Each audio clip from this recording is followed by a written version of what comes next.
βύθισμά του ήταν 15 μέτρα.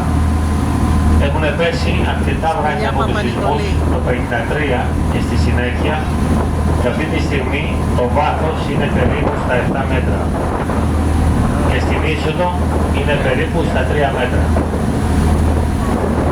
Το υποβρύχιο είχε μήκος 72 μέτρα, 27 μελές πλήρωμα, αναβιώμενο, πλησίαζε κοντά στο σπήλαιο, όσο ήταν επιτρεπτό για να μην βρει σε κάποιο σημείο την ημέρα, για να μην τον χτυπούν τα γερμανικά και τα ιταλικά κρατάρα από τα πλοία που πέρναγαν ανάμεσα Λευκάρα και Ιθάκη, και τη νύχτα έβγαινε και έκανε τις περιπολίες του.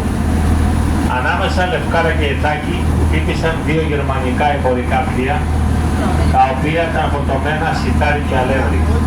Τα πήραν και τα πήγαν στον Ιδρύ και πήραν το εμπόρευμα που ήταν φορτωμένα.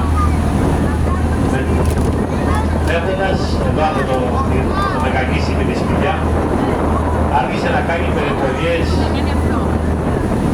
νότια και κοντά στα Κύθυρα, το χτύπησαν, το βούλιαξαν και μετά από χρόνια το έβγαλαν και το έχουν βάλει ένα κομμάτι του Κίσκο στο Ναυτικό Μουσείο στον Πειραιά, στη Μαρίνα Ζέας.